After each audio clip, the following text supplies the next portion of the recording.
If you should Google the word father, it will define it as a man in relation to his child or children, or the cause of a pregnancy resulting in the birth of a child.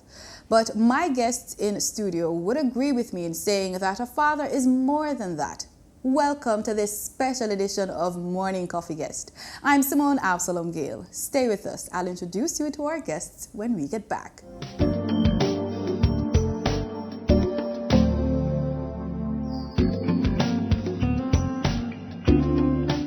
I wish to inform Jamaica that the government has already launched Operation Get Every Illegal Gun. My message today, therefore, is directed to the many young men who have illegal weapons in their possession, who hide the weapons, or as they say, lock them. And I'm speaking as well to the girlfriends, the baby mothers, the sisters and the mothers who give them cover and protection. I'm giving you warning. Put down the gun. Give it up. Leave the gang. Dissociate yourself from the gunmen.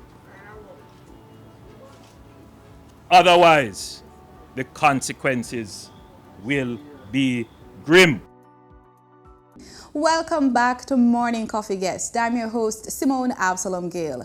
The term fatherhood is defined as the state of father. One poet explains it saying, quote, a constant readiness to help in a kind and thoughtful way, with encouragement and forgiveness, no matter what comes your way, a special generosity and always affection too, end quote. With me in studio are two men who personifies that quote. Reverend Al Miller, pastor of Fellowship Tabernacle and father of two, and Mr. Craig Robinson, general manager of Sampar's Cash and Carry, a father of three. Welcome, gentlemen. Thank you so much. Good to be with you, Simone. All right, ready. Okay, I'm ready to chat. First of all, let's start with Mr. Robinson. Tell me about your children. Okay, so I have three girls, born on the 24th of their month. I'll have one who will be 16 in this month, another one that will be 14 this year, and another one that will be 8 years old this year. So they're all born in the same month? No, they're born on the same date. On the same day? Same day of their month. Okay, so you plan it. Yes. Management. Okay. Further planning. Further planning? Yes. One was born in 06, the other one born 08, and 8 and 6 is 14. The third one was born in 2014. Further management. All right, how did you fare? Tell me about your two children. We never manage it as precisely. But I've got two. I've got a boy and a girl. You know, the girl is the older one, and she's in April. The other one, of course, is in August. You know, and I was trying to get him a little closer to his father's birthday, which would have been September, but the boy come early. Never weird. But interestingly, I was born on the same day as my father's birthday, so we're both the 14th of September. Wow. So he had good management. I was trying it, but fell never short. Quite. No, never quite. So I have to come draw a lesson from Craig how to do it. All right. I don't know if you would remember it because, you know, it's been a couple of years since you became fathers, but what were your first thoughts when the first time when you learned you were going to be a dad? Let's take Mr. Miller. Oh God, baby, no, you're gone back too far back. You don't remember? No, that is too far. But certainly one part of it was elation, no question. I think I would have been elated, and you begin to wonder, me, father, can I handle it? And then all of those thoughts begin to run through your mind. But certainly the joy of just being able to think it is my child. Oh. And it kind of emoted that at the beginning. What about you, Mr. Robinson? Yes, it was exciting. I mean, from the first time I got the test that said positive. We were very excited about that. So we planned our children. We planned how many we would have had and when we would have had them. And so, we were very excited about, the prospect of being a father. And when that day came, we were extremely excited. I mean, I remember when my wife was having those delivery pains, and we went to the hospital very early because we didn't understand what was happening. We called the doctor because we feel little pain, and we called the doctor. We weren't experienced, and so we went to the hospital very early. A nurse saw us and said, "You're not ready yet. From you are able to walk up those stairs, you're not ready." Can you imagine? I just like the way you keep saying we. Isn't that refreshing though? Yeah. When you're talking about your wife going through pregnancy, it's not an individual thing. It's a we thing. So I like that. Tell me something that you found out about being a dad that no one told you. You're like, nobody told me I'd be going through this. What would it be? Well, I have girls. So So what's interesting though is that each of them have their own personality, and so you have to deal with each person on their own merit and their own personality, which is quite different and varied. But it is also exciting, just to be dealing with those individual personalities. Yeah. For you? Wow, I think it would be if someone had told us I wish they had told me the demands that it would make on you and the way that life would change. Because it is one thing living just you and the wife and you enjoy being, and now this child comes and becomes focus of attention, but also the kind of demands it make upon you for presence, for support, for helping, and everything that you perhaps never thought that all of those implications was involved. Just think, oh, Father, oh, that's nice. You're imagining all your friends saying, "So you don't get any yet." You mean I get no? And then it happens. Then it happens. So it does bring a new world. And this is why as we're talking about fatherhood, why it is so important that we understand the nature and the spirit of fatherhood. Because if you begin to absorb the thought and be that and develop that spirit of fatherhood by understanding the nature of it, we are better prepared when it comes. But often we don't hear too much about it. We're not told too much about it. It's when you are thrust into it, then just have to try and be and learn. Yeah, it's not just the money. I think a lot of men think I'm a provider and that's it. But I pay for everything. That's it. What would you say to a dad who just thinks that? Well, I pay for everything. I provide. I mean, you're a career dad. Yeah. Well, that is your role, because father means source. So they're really going to look to you. But that is natural. What is important is that you have to spend time with your children, understanding their personalities, speaking into their lives, and so it requires effort, deliberate effort. So a lot of people say, "Oh, I have to pay for this, so I'm going to be working," and I spend a lot of time working but not spending a lot of time with the children that you are working for. Then that doesn't make sense. And so it is developing the relationships with the children and understanding their personalities and how to help them to navigate their world and what they are experiencing in their time. That is important. Speaking of balance, I'm getting that word in hearing your explanation. Reverend Miller, that's a big thing for you. You're not only a father to two, you have a flock, a group of people, a church that demands a lot of your time. How do you, first of all, strike a balance between your actual family time and your church family? Yeah. I cannot say to you that was easy, and if one ever found the formula. I'm a little wiser today than I was then, but you have to develop the sensitivity, because it's knowing that they need you and accepting that the responsibility of fatherhood really means that the future, the welfare of these children, 100% in one whole side of their lives depends upon you and what you do. So one have to be prepared to put the kind of time in it. And then helping to balance is, of course, is when you have a good wife who is supporting you, so that, and who understands that you have, yes, your own children, but you are also responsible for these hundreds of people, and not just them, but their children too.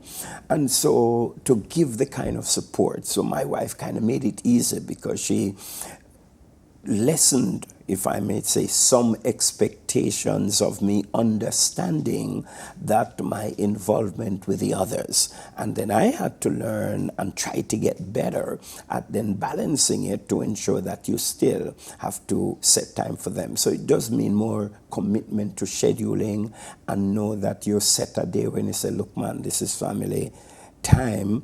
You know, as the kids were growing, I began to leave like one evening, when you really just don't take appointments unless it's crisis, because this is family evening, so we take them out, we go to dinner and so on. So it demands mainly more careful planning out of understanding your role of fathering everybody, my own kids and all of those people who you have to father. It's interesting that you brought up fathering everybody, because I'm of the opinion, and I'm going to ask you for yours, that you don't have to be a biological father to stand in the role of being a father. Your words on that, because you've had to, Simone, to do that. That's the thing that every man should learn, and we should teach him. Amen. That fatherhood is a spirit. And once you're born male, you were created with the spirit to father. And that is learning to love, learning to care, because that's what fatherhood is about. And if you don't learn it, then you will not be able to do it effectively, even to your own children. But first and foremost, the training ground is in your growing, in becoming a man, is practicing that natural spirit of fatherhood within you by just caring for people generally, because that's your training ground to become a good father. If you don't care for people generally, if you don't care for children generally, then you will never be a good father, no matter what you tell yourself. So it is maturing that fatherhood that is in you, which is really about loving, caring, sharing, and always wanting to lift up. And we must be prepared to do that to everybody, everywhere, all the time. Then it becomes easy for you in your own family. Speaking about preparing for fatherhood, Mr. Robinson, is there anything from your experience growing up that you said, you know, when I become a daddy, I'm going to do this differently, and you have? All right, so before I answer that question, I just want to pick up on something that Pastor Miller said about fathering many people, and that you don't have to be their biological father. Well, incidentally, I've known Pastor Miller from I was 16 years old, and I am married 20 years now, so you kind of know how long we kind of know each other. And he has been a father to me, because I never lived with my biological father, but he has been a father figure for me, and an example also of how to love and care for and to nurture that fatherhood spirit, that they can be a good father to your children. And so, you know, I didn't know he was going to be here, but, you know, I'm just saying it, that he has been a very good example of who a father should be. So, so you didn't grow up with a dad. So that must have been with your biological father. So that must have been a part of your thinking when you were preparing, because you said that you planned, you know, your entrance into fatherhood. So did you think, say, you know, these are the things I'm going to ensure that my children have, because I didn't necessarily have? Presence is important, and it's very important, you know. So I didn't have my biological father around. I mean, I knew him and we had a relationship, but we never lived together. But one of the things that I recognize that if I'm going to be a good father to my children, then I have to be present. I have to be involved. I have to actively engage. And so that was one of the things that I said that that's how I'm going to be a good father. Reverend Miller, what do you enjoy most about being a dad? Oh, why women ask difficult questions? What do you mean? You know, it's been years. So what have you said? You know, I really, you know.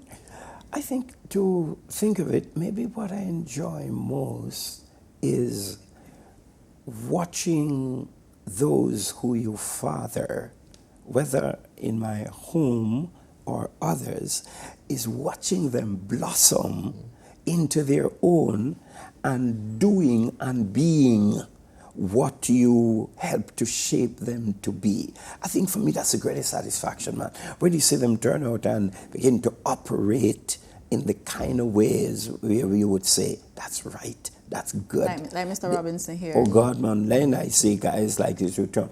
That's my joy. That's what brings the fulfillment, because now they are turning around and making the contribution back to the nation, to life, and to their own families. They're living it. You say, yes, it is worth it. That's the fulfillment. And yet I bear the feeling too that the disappointment that you feel when there are those who have not been as careful to follow the path on which you guide in them, again, that is perhaps maybe the most painful part for me, because you know what they have the potential and the capacity to be, and they are just not allowing themselves to be who they really were designed to be.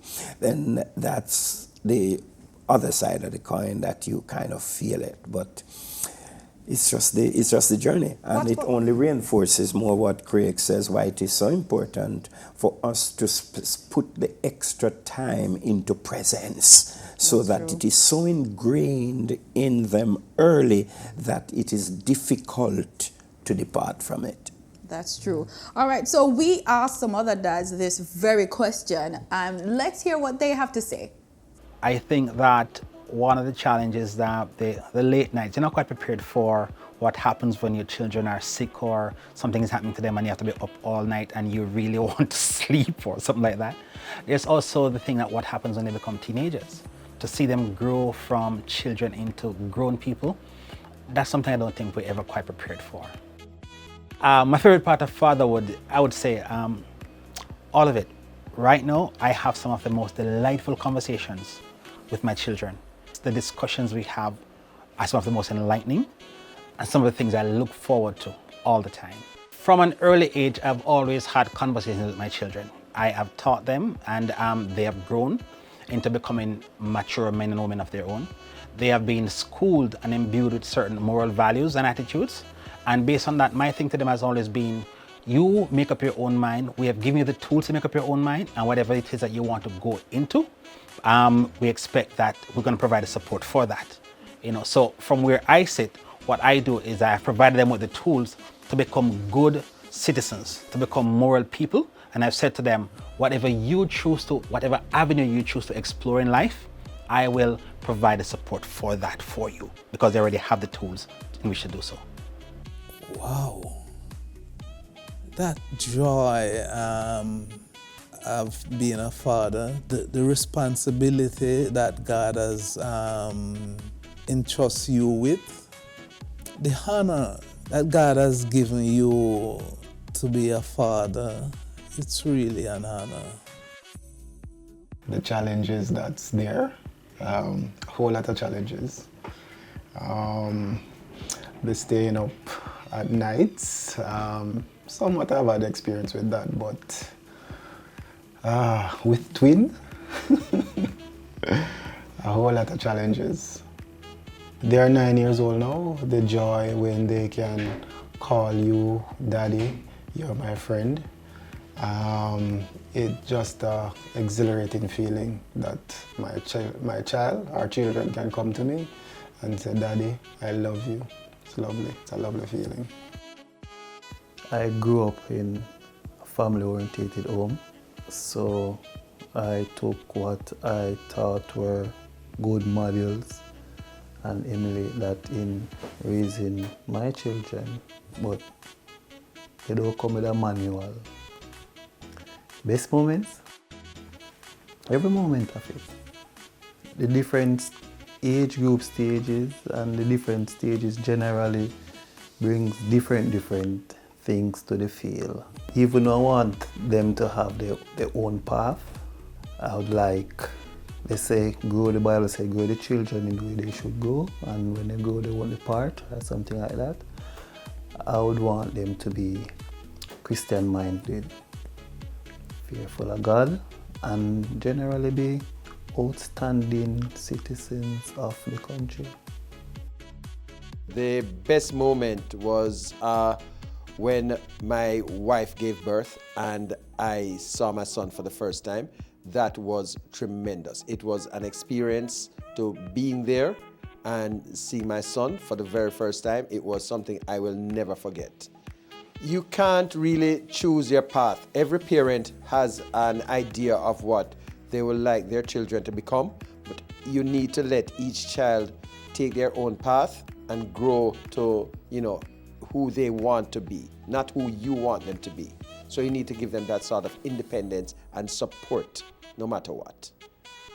Well, I'd love for my children to grow up to be anything they want to be, their choice, as long as it's progressive and something that will elevate them in life.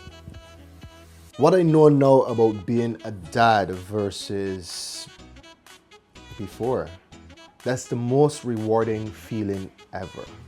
To know that you get to shape the future of the world, to know you get to shape the lives of these youngsters that are entrusted in your care, it's the most rewarding feeling. And I'm sure that any parent out there watching this will know that all we really want, the most fulfilling feeling for a parent, is to know that their children can be the best that they can. Whatever they decide to do, as in terms of work-wise, school-wise, whatever in their lives, I just want them to be outstanding citizens. Keep the tails out of trouble, be outstanding citizens, and be the best they can in whatever field they decide to choose. That's all a parent can want. And I believe that any parent watching this feels the same way. They just want the best for their children. And I will do all I can to make sure I provide a platform for them to be able to be great.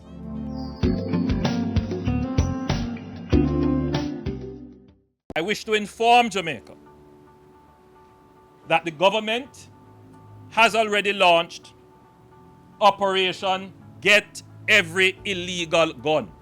My message today, therefore, is directed to the many young men who have illegal weapons in their possession, who hide the weapons, or as they say, lock them.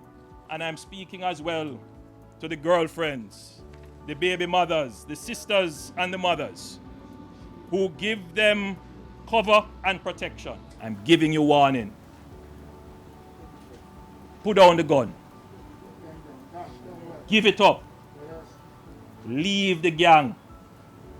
Dissociate yourself from the gunmen. Otherwise, the consequences will be grim.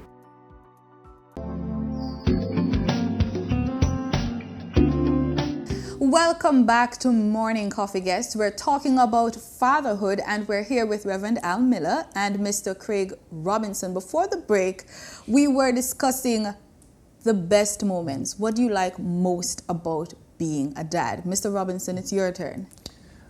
All right. I think one of the most heartwarming feeling was the first time my daughters called me daddy.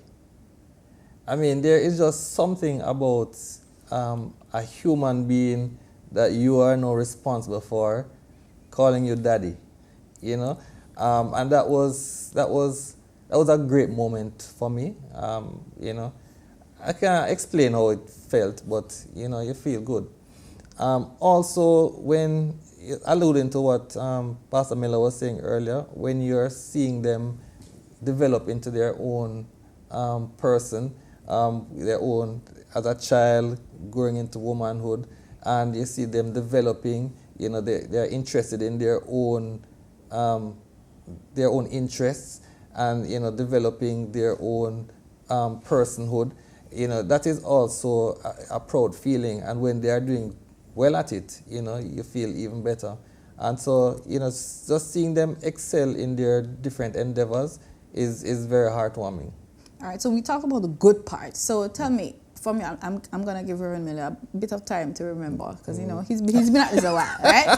But like, the most scary moment so far, when you're remembering your children growing up, you know, I don't know, what would be a scary moment for a dad? Like, oh, I cannot believe this happened. I don't know how to deal with this. I can't deal with this. I need help. I'm going to run away. I don't know. No, I think one of the scary moments for us was, I think, when they were screening my second daughter for meningitis. And that is a very difficult experience, because, you know, to test that, they have to put a needle up the spine. And I had to hold her while that was being done. And to, you know, to hear the scream, you know, and the pain that she was going through was not very pleasant at all. And to have her in the hospital, so we had to have rotating shifts just to ensure that somebody is present there, you know, going through that. So that was a time that was not very pleasant, but she pulled through, and she's good and healthy. Okay, so I've given you some time, Reverend Miller. Baby, we need another year or two. It now flow. But there must have been some moments that you're like, like, I'm sure if I get, I need to pray about this. Yeah. I think maybe for me the junior years were easier. It is perhaps more when they in the teenage years, and you begin to see as they begin to wanting to test that world. And to engage in some of the things which, out of your experience, you know, if you go that road, then is danger. And yet they're wanting to lean to that road, but you have enough wisdom, because of my own background and training in the word, that neither can you stop them, because you're creating another problem, but you see them tending to move in a direction that you say, not good. Those are scary moments, because you know the consequences of that kind of thing, and you can lose it. That's when you have to cry out, Papa Jesus, give your son grace, Baba, you know, to be able to handle that. I think that certainly that jumps to me as these part of the most difficult time. And so this is why when you see them now pass that and then level back down, you say, yes, praise God, we made it. But there are scary moments, you know. Craig mentioned when the time of sickness, but I thank God we didn't have major times of sickness. It was worse for me for one of my grandkids when something happened that age, fever ran over, and man, the same spirit of fatherhood, and you have to wrestle and hold this kid when you say, no man, that is difficult. But for me, it was really when they got that age and having to wrestle with the challenges that comes. Well, we're out of time now. Before we go though, we have some Father's Day greetings that we've, you know, gone out and asked various, you know, people, children to just say, you know, big up daddy and thank you so much for what you're doing. So let's get to that. Happy Father's Day to my father, my dad, Patrick Wint. He has been a wonderful father to me for the past 28 years. He has taught me the true value of being a man, and for that I respect him very much. I love you, Daddy. Happy Father's Day again. Happy Father's Day to my father, Patrick Wint. He has been a wonderful father and an inspirational father to me and my brother, and a father figure to many others. Big up yourself, Patrick Quint. Chip chop, up top. Happy Father's Day to my dad, Peter. You are such an amazing father. Thank you for everything that you have done for me over the past years. You continue to remain strong. You love me the way I am. I love you so, so much. I pray that God will continue to protect you, guide you, lead in the right path. Don't you ever give up. And I pray for many, many more Father's Day to come. Mwah. Extending Happy Father's Day greeting to my father, Mr. Winston Samuels. Letting you know, Daddy, how much I love and appreciate you. I've watched you over the years providing for this family, showering us with love and care, and I just want you to know that that has been greatly appreciated. Love you, Daddy. Happy Father's Day, Grandpa, and I love you. Happy Father's Day, Dad. God's richest blessings for you always. Hoping to see many more. Love always. Happy Father's Day to my bonus husband, Anthony Manderson, and to my son, Andre Robinson, and to all the fathers of Deliverance Hall Apostolic Ministry. I wish you happy Father's Day. Love you all. God bless you. All right, thank you very much for coming and speaking with us and giving us your nuggets of knowledge, gentlemen. And thanks so very much for being such good daddies, for caring so much to bring people into the world, good people who are going to give back well to society. Thank you so much. A pleasure. Thanks for having us. Thank you very much. All right. You have been watching Morning Coffee Guest. Thanks for joining.